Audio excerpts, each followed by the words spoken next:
Bien, bonjour. Pourquoi ces journées? Bon, chaque année, depuis 29 ans, cette fois-ci, probablement pour la dernière fois, dans ce format tout au moins, nous essayons donc de faire le point sur une question à la fois théoriquement significative, professionnellement importante, afin d'ouvrir un terrain de recherche, mais aussi, c'est au même niveau d'importance, déboucher sur des pistes d'action. Et les moins déclaratives possibles, les plus praticables possibles. Bon, cette année, donc, c'est la question du néolibéralisme dans son stade avancé, en rapport avec ce qui nous préoccupe beaucoup, les interventions sociales, thérapeutiques, éducatives et autres, d'enseignement, etc. Et les interventions sociales jouent un rôle central, mais sans être absolument pas les seuls, parce que les problèmes qui se posent dans l'intervention ne diffèrent pas fondamentalement de celles qui se posent ailleurs, sont relativement spécifiques. Mais nous prenons l'intervention sociale comme exemple, comme prototype, en plus du fait que ça correspond à la plupart des personnes qui suivent les jeunes études, travailleurs sociaux. Mais disons, c'est un exemple, rien de moins, rien de plus non plus. C'est un exemple, c'est un prototype. Pourquoi l'intervention sociale? Pour nous éviter, ce que nous évitons depuis toujours, comme de la peste, les grands discours exaltants et passablement creux sur le travail social, sur ce qu'il doit, il ne doit pas, il peut pas. Nous tâchons, cette année en particulier, nous tâchons de nous centrer sur ces moments de la vérité, ces moments de vérité, j'allais dire, ces moments de vérité que l'intervention sociale. Qu'est-ce que je fais avec la parcelle de pouvoir dont je dispose, comment je parle avec les gens, qu'est-ce que j'entends de ce que les gens racontent. Donc voilà, ça c'est pour l'intervention sociale.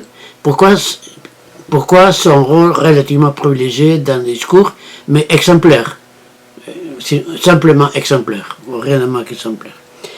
La première question concerne pourquoi, si le néolibéralisme effectivement implanté dans presque le monde entier, presque. Il ne faut pas sous-estimer les îlots importants de résistance et de non-implantation. En tout cas, le néolibéralisme implanté dans une bonne partie du monde, pourquoi l'aborder aujourd'hui? À cause de son caractère avancé. C'est pour ça que ça fait partie du titre. L'intervention sociale au temps du néolibéralisme avancé. Avancé pour deux raisons. Première, parce que là où il est implanté, l'Occident, comme on dit, là où il est implanté, il n'y a presque pas de secteur public ou privé, intime au public, ou d'une manière ou d'une autre, il ne se fasse pas présent. L'intervention sociale est un exemple de plus de mainmise, de présence, d'impossible contournement du néolibéralisme. Quelles que soient nos options idéologiques, politiques, ne pouvons pas dire ça n'existe pas, ne pouvons plus dire ça n'existe pas. Il est omniprésent. Et ça se fait, se font sentir partout. Première raison. Deuxième explication, pourquoi avancer? Parce qu'avancer au sens où la démocratie, même la démocratie imparfaite, bien sûr que la démocratie bourgeoise, la démocratie devient un obstacle pour le néolibéralisme. Et l'exemple le mieux, je veux dire le pire, c'est Donald Trump. La démocratie bourgeoise comme obstacle, inconvénient, limite, encombrement, etc. Pour le néolibéralisme en marche. Il y a des auteurs qui d'ailleurs rejettent l'appellation néolibéralisme pour essayer d'autres formules qui ne semblent pas très convaincantes, genre régime autoritaire, mais ça ne suffit pas. Mais il y a certainement une question de dénomination. Nous allons nous rester dans le néolibéralisme, avec la formule néolibéralisme. Bien. Pourquoi la focale sur ce thème? Pour ça. Et pour les raisons déjà dites, et surtout pour une raison de fond, qui est désignée par la dernière partie du titre de cette journée.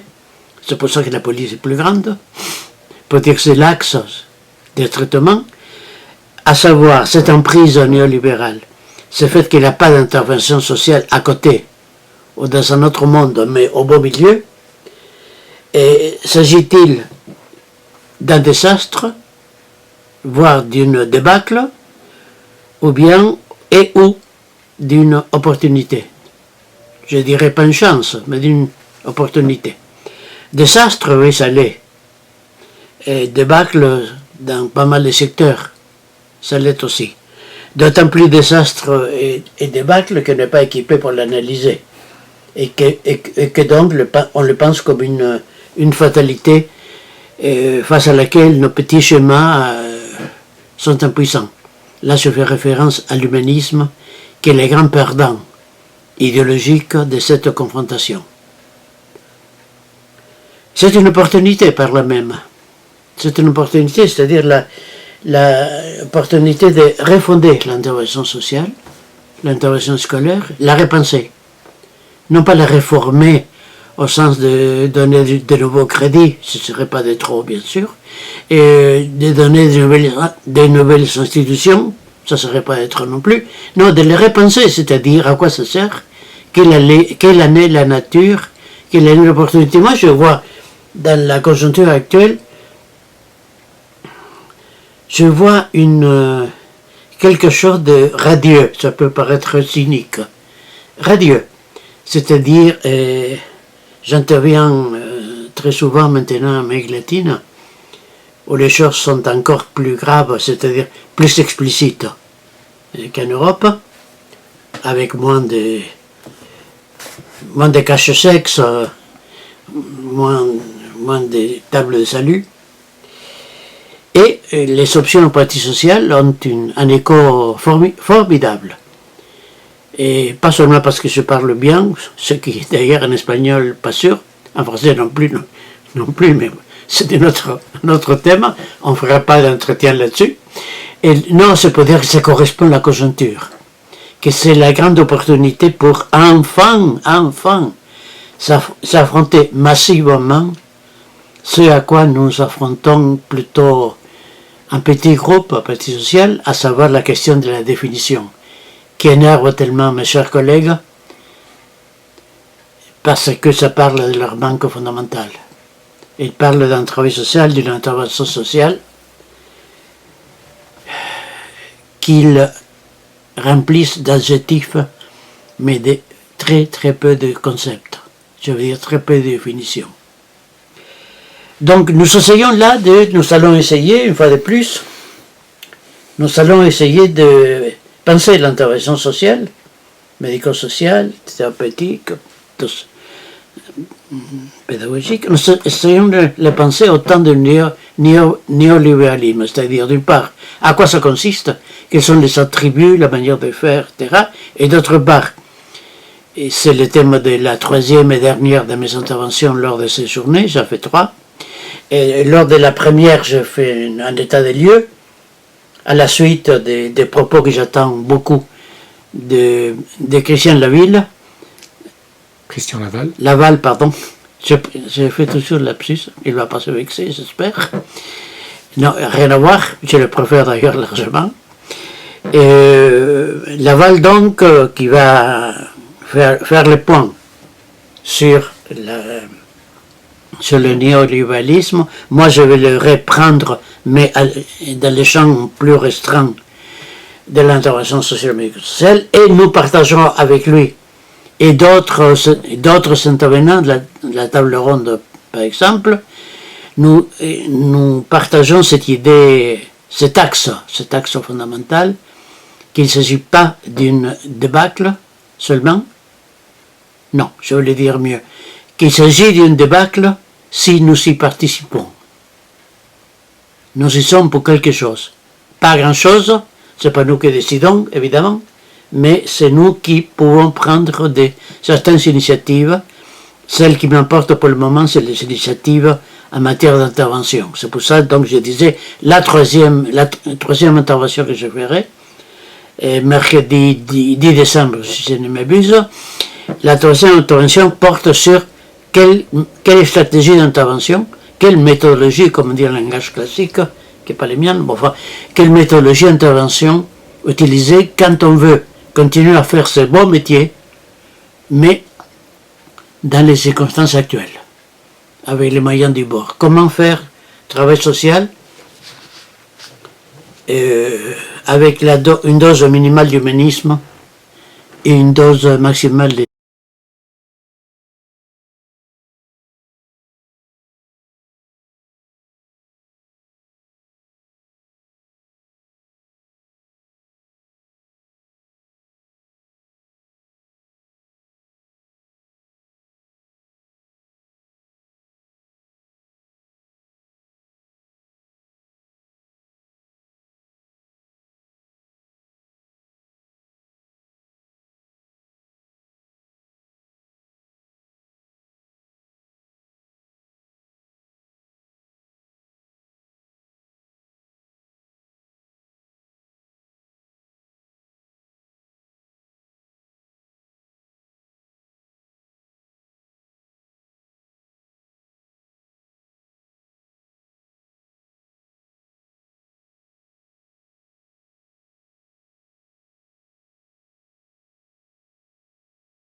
Bien, je vous remercie d'abord de cette invitation aux journées d'études de pratique sociale.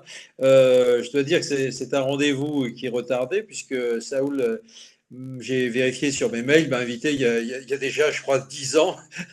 Et puis, bon, vous avez eu mon collègue Pierre Dardot qui est venu à certaines de vos activités. Donc, encore une fois, merci. Je dois dire que le concept de pratique sociale m'attire particulièrement. Moi, je ne connais pas vos activités, je ne vous ai jamais rencontré, donc j'ai hâte d'apprendre quelque chose, mais le concept de pratique sociale nous va droit au cœur, puisque nous avions, avec Pierre Dardot, inventé à un moment quelque chose qui s'appelait le matérialisme des pratiques.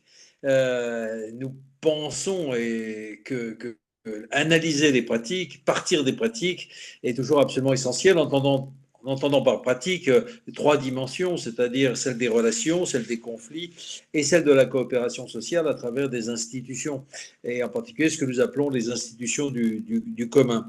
Donc, partir des pratiques sociales nous semble absolument essentiel, y compris pour faire le diagnostic sur la situation historique dans laquelle nous sommes.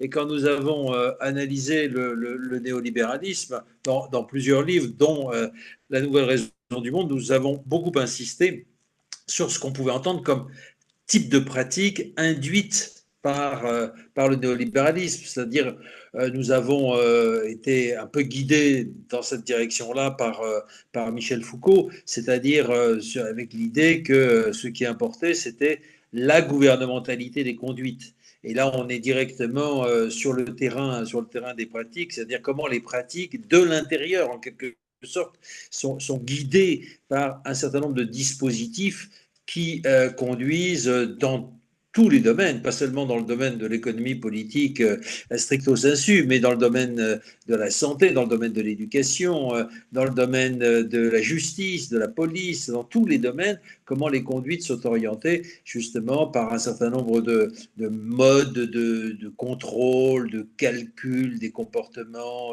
de récompense, de punition, etc., etc. Et puis surtout, aujourd'hui, tous les domaines institutionnels sont touchés par ça, par les procédures d'évaluation des pratiques, d'évaluation des conduites et d'évaluation aussi des individus. Ce qui nous a amené à parler d'une subjectivité propre au libéralisme, au néolibéralisme, c'est-à-dire la façon dont sont formées, formatées, modelées des subjectivités par ces dispositifs objectifs, sans nécessairement que ça implique une adhésion idéologique au néolibéralisme. On pourrait presque dire que c'est presque, d'une certaine façon, contre l'idéologie, finalement, que le néolibéralisme opère le plus, parce qu'il opère insidieusement. Il opère justement par des créations de situations dans lesquelles on est obligé de fonctionner à la concurrence, on est obligé de fonctionner justement selon des objectifs, des scores à réaliser, etc. Donc c'est un système particulièrement insidieux sur lequel nous avons insisté en nous référant à la fois à toute une littérature sociologique, psychologique, psychanalytique. Et je voudrais dire aussi à quel point le fait que vous soyez lié aussi dans votre pratique à la psychanalyse nous importe grandement. Hein. Alors bon, voilà en gros pourquoi je suis très content d'accepter de venir vous rencontrer. Maintenant, qu'est-ce que va être mon propos? Moi, je voulais faire un peu le point sur ce qu'on entend aujourd'hui par néolibéralisme. Les études, les travaux que nous avons réalisés, en fait, datent de la période 2005-2010, enfin en tout cas dans notre premier ouvrage. Donc ça a 15 ans. Nous avons fait d'autres ouvrages ensuite, dont en 2016 un livre au titre malheureusement prémonitoire, si je puis dire, qui s'appelait Ce cauchemar qui n'en finit pas. Je veux dire, il y a 10 ans, le cauchemar, on n'en est pas sorti, loin de là. Et puis nous avons aussi, avec un collectif, c'est-à-dire un groupe d'études sur le néolibéralisme et les alternatives, nous avons publié un autre ouvrage, donc il y a 3 ans, qui s'appelle Le choix de la guerre civile, où nous proposions une autre histoire du néolibéralisme, c'est-à-dire une histoire corrigée, une histoire amendée par rapport à celle que nous avions faite en 2009.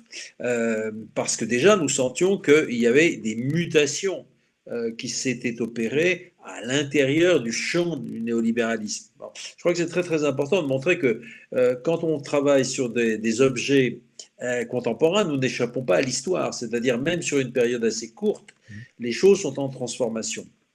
Donc moi, ce que je voudrais faire devant vous et avec vous, avec les participants de cette journée d'études, c'est faire le point sur ce qu'on entend par néolibéralisme aujourd'hui. Au fond, nos analyses qui ont été développées sur 20 ans sont-elles encore toujours d'actualité à l'heure de ce que l'on voit aujourd'hui, c'est-à-dire du développement de processus qu'on peut appeler des processus de néofascisation. Et c'est cela la question. C'est-à-dire, est-ce que des processus de néofascisation qu'on observe partout sont-ils ces processus des remises en cause du néolibéralisme au point qu'on pourrait dire que le néolibéralisme est terminé, que nous avons dépassé la phase néolibérale et que nous sommes entrés dans une nouvelle phase historique, la phase néofasciste. Bon.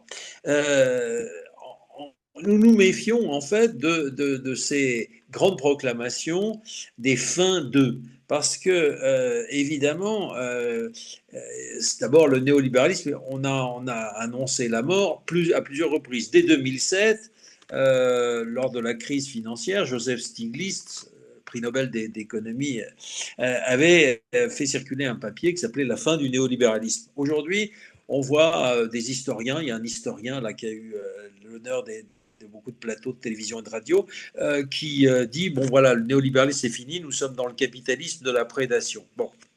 Mais je crois qu'il y a une grande confusion sur ce qu'on entend par néolibéralisme. Il a plusieurs aspects. Il a l'aspect globaliste, il a l'aspect du libre-échange, il a l'aspect du multilatéralisme. Incontestablement, le néolibéralisme a contribué à la mondialisation. Il a été un des vecteurs politiques de la mondialisation. Maintenant, est-ce que le néolibéralisme se résume au libre-échange? Nous ne le pensons pas. Nous pensons depuis le début que le néolibéralisme est une entreprise politique de transformation des sociétés, des relations sociales et des transformations des institutions et des subjectivités. Et sur ce plan-là, nous pensons qu'il y a non pas fin du néolibéralisme, mais une radicalisation du néolibéralisme. Et c'est cette radicalisation qui s'accompagne et en même temps produit ces processus de néofascisation. Voilà. Et c'est, je crois, ceci que je voudrais développer. Le néofascisme, si vous voulez, d'aujourd'hui, n'abolit pas le néolibéralisme, il le prolonge, même s'il en abandonne certains pans. Voilà. C'est ça la difficulté. Et nous avons affaire, donc, aujourd'hui, à une nouvelle phase qui se caractérise par un nouveau rapport entre l'État et le capitalisme. Voilà, c'est ça le point fondamental. Le néolibéralisme, je dirais classique, ça a été finalement une opération dans laquelle l'État a joué un rôle absolument décisif dans la transformation de la société.